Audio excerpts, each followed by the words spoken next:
I would like to read you a story called A Bad Case of Stripes. This is written by David Shannon. Do any of you remember any other books written by David Shannon? Yes, the No David series. Very good. Okay, let's begin.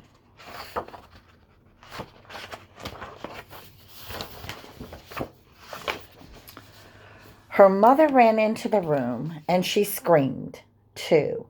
"Oh, my heavens," she cried. "You are completely covered with stripes." This was certainly true. Camilla was striped from head to toe. She looked like a rainbow.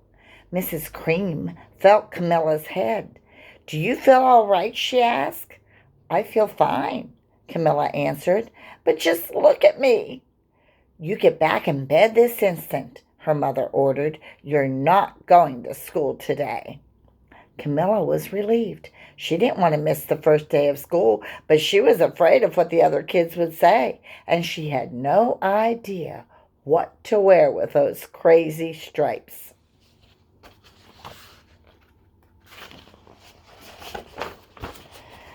That afternoon, Mr. Bumble, the doctor, came to examine Camilla. "Most extraordinary!" he exclaimed. "I have never seen anything like it. Are you having any coughing, sneezing, runny nose, aches, pains, chills, hot flashes, dizziness, drowsiness, shortness of breath, or uncontrollable twitching?" "No," Camilla told him. "I feel fine." "Well, then," Dr. Bumble said, turning to Mrs. Cream, "I don't see any reason why she shouldn't go to school tomorrow. Here's some ointment that should clear up those stripes in a few days. If it doesn't, you know where to reach me." And off he went.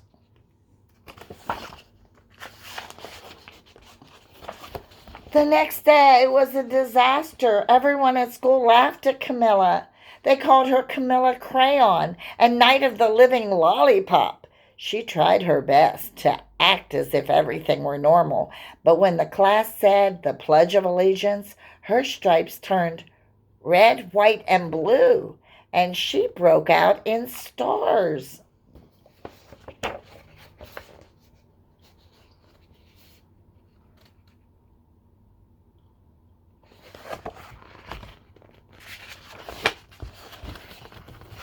The other kids thought that this was great. One yelled out, "Let's see some purple polka dots." And sure enough, Camilla turned all purple polka dotty. Someone else shouted, "Checkerboard!" and a pattern of squares covered her skin. Soon everyone was calling out different shapes and colors, and poor Camilla was changing faster than you can change channels on your TV.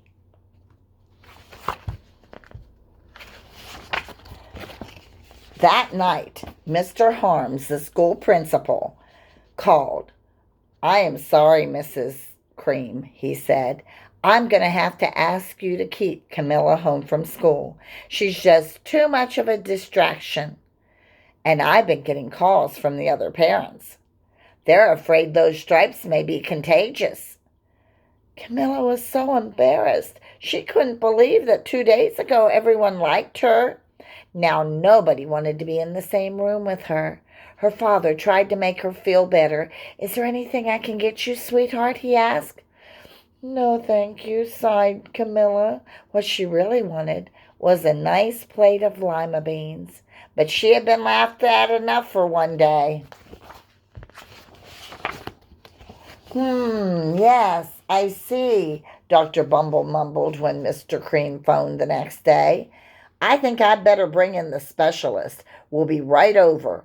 About an hour later, Dr. Bumble arrived with 4 people in long white coats. He introduced them to the Creams. "This is Dr. Grop, Dr. Sponge, Dr. Cricket, and Dr. Young."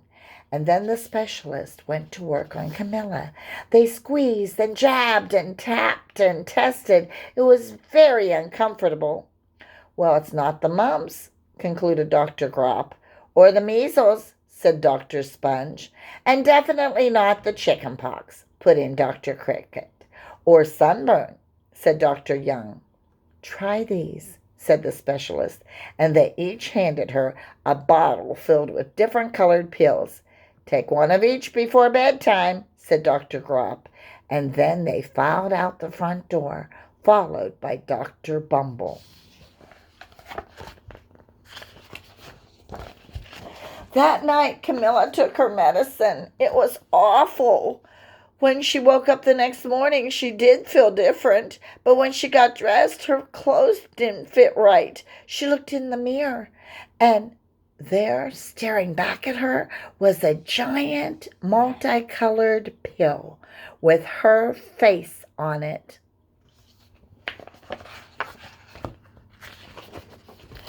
Dr. Bumble rushed over as soon as Mrs. Cream called, but this time, instead of the specialist, he brought the experts. Dr. Gord and Mr. Melton were the finest scientific minds in the land. Once again, Camilla was poked and prodded, looked at and listened to. The experts wrote down lots of numbers, and then they huddled together and whispered. Dr. Gord finally spoke. It might be a virus, he announced with authority. Suddenly, fuzzy little virus balls appeared all over Camilla. Or possibly some sort of bacteria, said Mr. Millen. Out popped squiggly little bacteria tails. Or it could be a fungus, added Dr. Gord, and instantly Camilla was covered with different colored fungus blotches. The experts looked at Camilla and then at each other. We need to go over these numbers again back at the lab, Dr. Gord explained. We'll call you when we know something. But the experts didn't have a clue, much less a cure. By now, the TV news had found out about Camilla. Reporters from every channel were outside her house, telling the story of the bizarre case of the incredible changing kid. Soon a huge crowd was camped out on the front lawn. Good to see you.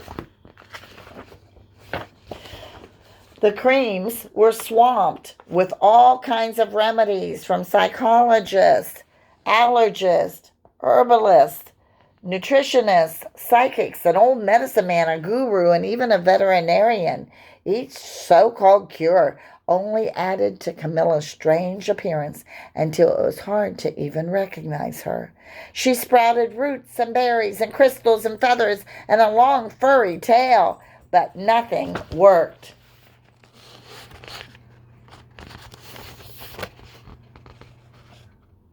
What a mess.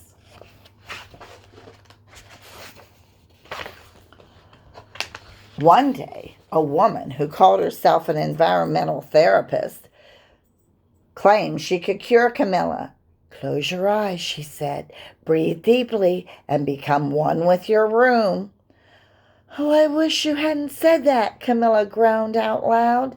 Slowly, she started to melt into the walls of her room. Her bed became her mouth, her nose was a dresser, and 2 paintings were her eyes. The therapist screamed and ran from the house. What are we going to do? Cried Mrs. Cream. It just keeps getting worse and worse. And she began to sob. At that moment, Mr. Cream heard a quiet little knock at the front door.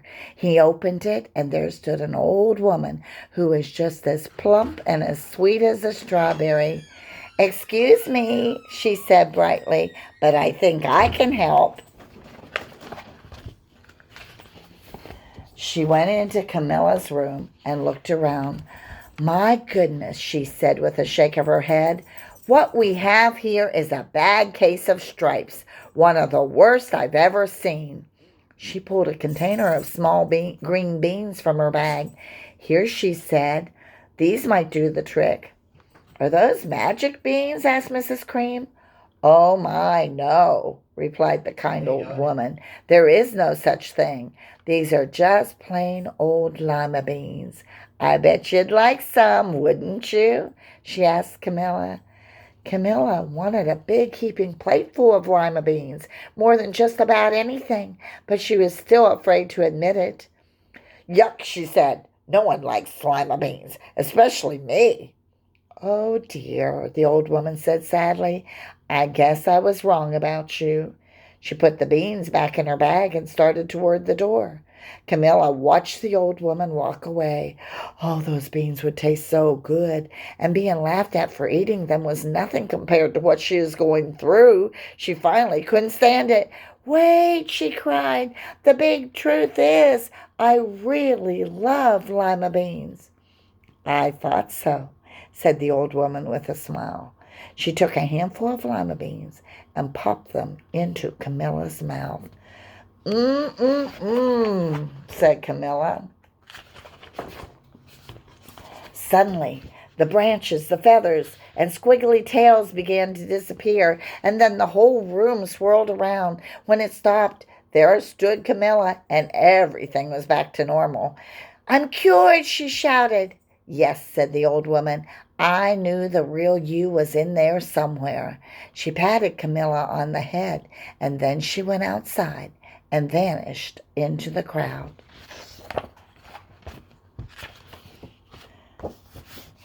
Afterward, Camilla wasn't quite the same. Some of the kids at school said she's weird, but she didn't care a bit. She ate all the lima beans she wanted, and she never, ever had a touch of the case of stripes again. And that is the end of our story. You think there's a lesson to be learned here? I think so. I don't think her problem had anything to do with this horrible virus that we are experiencing in our country today. I think it had to do with her not being happy with who she was and wanting to be like everybody else. You know, you were made special just the way you are. Don't ever forget it. You are uniquely you. Have a good day, guys.